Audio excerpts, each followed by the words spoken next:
rebondissement en ce qui concerne le professeur de mairie de Dakar. Alors, nous sommes exactement sur le temps des alliances, c'est-à-dire, on donne bien une élection avec l'un de l'organisation professeur de mairie de Dakar, le temps des alliances. Qu'est-ce que y a un pour d'aller dem jël bobu de li nga xamné que modi mairie.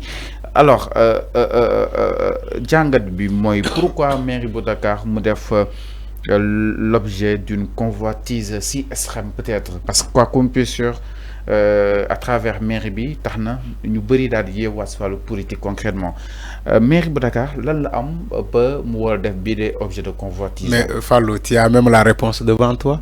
C'est la première mairie au Sénégal. La mairie de Dakar moom mooy mairie bu gën a mag au Sénégal. C'est la première mairie. C'est l'attraction des maires des mairies au Sénégal. Chacun voudra être le maire de Dakar. Tu as la réponse devant toi. Lan moo tax mu def convoitise bii nii c'est parce que tout le monde souhaite ou bien rêve d'être maire de Dakar. Mais c'était ça.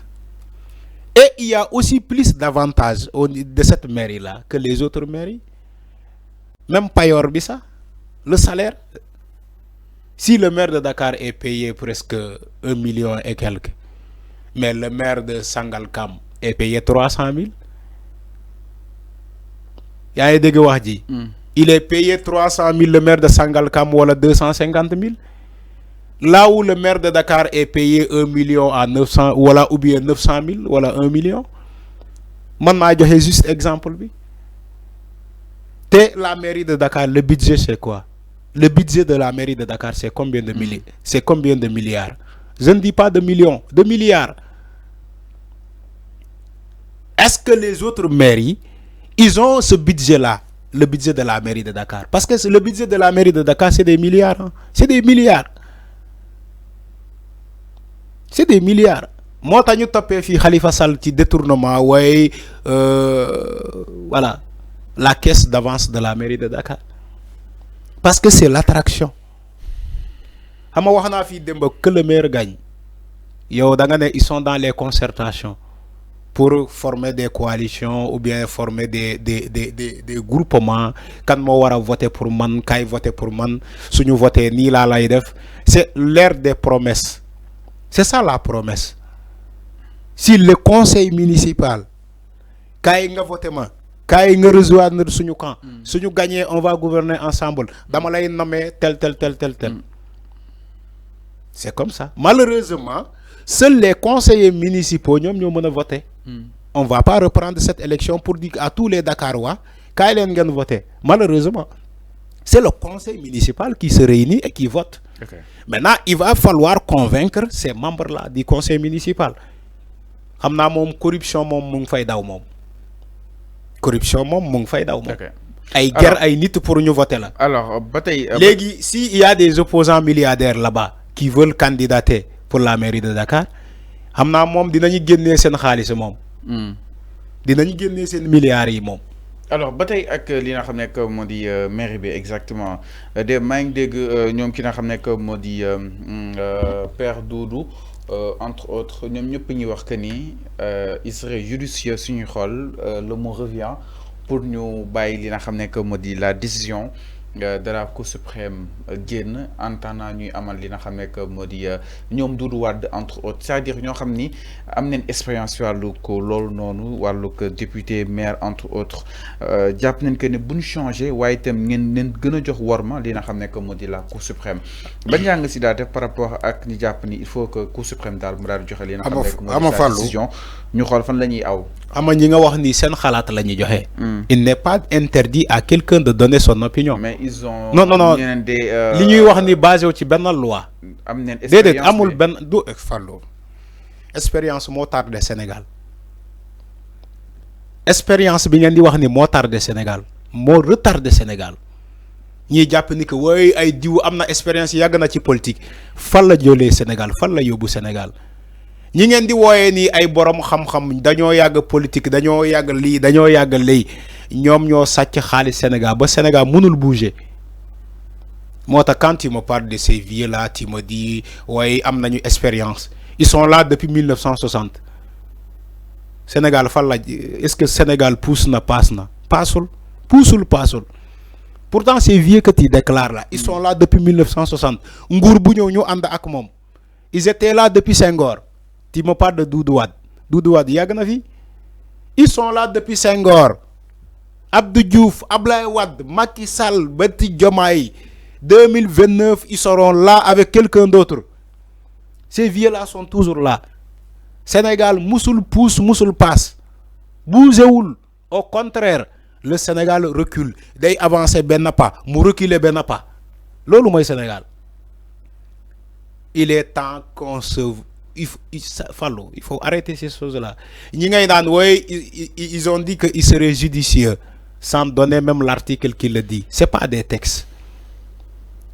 C'est pas des textes. Les élections au niveau de la mairie de Dakar vont se dérouler le 25 août. Et si la Cour suprême a une décision à prendre... Non. Ouais, à moins ce que tu me dis. Quand tu dis non, c'est quoi? Qu'est-ce que tu veux dire? Élection est le 25. Le 25. Mais tu dis non, pourquoi? Mais à tout moment, peut-être... Non, tu dis non. Tu n'as pas répondu, répondu à ma question. Mais à tout moment, on a la décision. Quand moi, quoi, la Cour suprême de dire à tout moment, on décider. À tout moment, quand moi, quoi, quand moi, quoi, quand l'élection est venue, on va parler. Fallo, quand tu m'interromps, moi j'attends de toi pour que tu me dis que non, entre-temps, amna l'obès. Dès que yo, tu m'as interrompu pour ne pas dire ni amna l'obès. Donc, laisse-moi continuer. J'ai dit les élections ont été affichées. C'est pour le 25 août. Non. Donc, lolo moy am. Dinañu voter le 25 août, Inch'Allah. Maintenant, vous faites que Cour suprême. Donc, Barthélémy perd définitivement laisse-moi dire la mairie. Laisse-moi dire ce que j'ai à dire. J'ai dit si la Cour suprême a une décision à prendre à partir du 18 septembre, on attend ça. Mais en attendant, j'ai dit en attendant, élection faaw mu am. Fallu élection bu amoulé, l'État du Sénégal va amener une délégation spéciale au niveau de la mairie de Dakar et tout le monde perd. C'est ce que je suis en train de dire.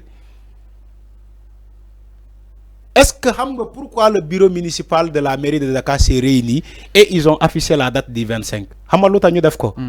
Parce que que l'État du Sénégal va amener une délégation spéciale là-bas.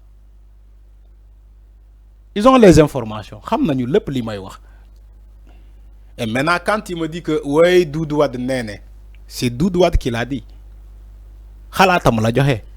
Mais am basé wul khalatam bu mu joxe basé ci ben texte waxu ko ni que way war nañu annuler les élections ñu xaar la Cour suprême ba mu prononcer ba paré bala ñu ñëw ci ay élections xama lolu loi waxu ko ben texte waxu ko motati n'entendra jamais ces personnes qui soutiennent cet argument te dira que selon la loi ou bien l'article tel élection warul am le 25 août.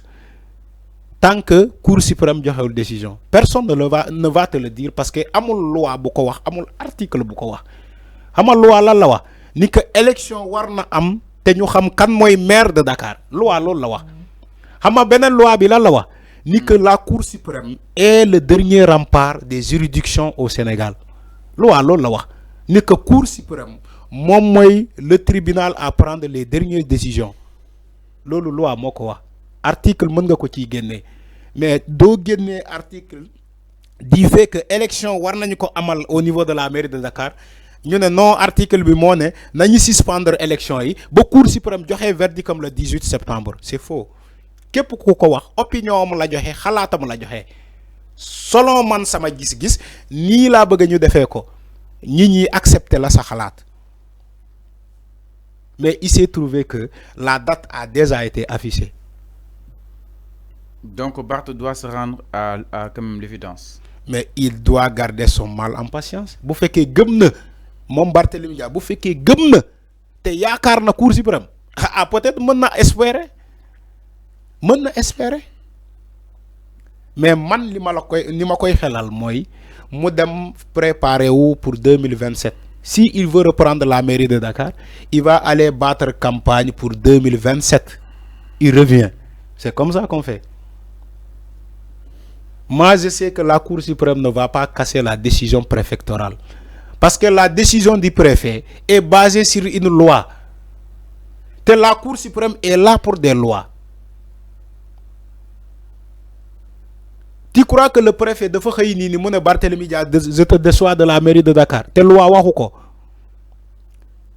Te loi waxu lolu. L'article 255 des codes des collectivités territoriales. Du lolu mo wax. Et vous croyez que le préfet dafa xor Barthélémy Diaz ba mu neex ko mu ne la légui je te déçois de la mairie de Dakar? Vous croyez que c'est comme ça? Mota manela la Cour suprême man awma ci yakar ci mom pour mu changer la décision du préfet, parce que le préfet c'est une autorité administrative. La décision finale revient à la Cour suprême. D'accord bu la nexé mais la Cour suprême aussi se repose sur des questions de loi, sur des lois. Alors administration mo joxe décision bi, l'administration bi ci loi la basée. Maintenant si la Cour suprême, voilà, on attend. Nañu xaar légui Cour suprême bi ngeen yakar. Alors ñu xaar comme yeen da ngeen yakar tellement la Cour suprême. C'est la Cour suprême qui change les décisions. C'est ça, c'est la réalité. Oui, la Cour suprême peut changer. Oui, bien sûr, bien sûr. Il a quand même changé pas mal de décisions. Exactement. Au Sénégal. Bien sûr. Changer na fi ay décisions au Sénégal. Maintenant on attend. Cette Cour suprême là. On attend justement la délibération de la Cour suprême dans l'affaire qui n'a jamais que justement Barthélémy Diaz. Alors nous allons aussi leneen sans plus tarder du côté de la régie ginnaaw loolu dañuy daal di ñëw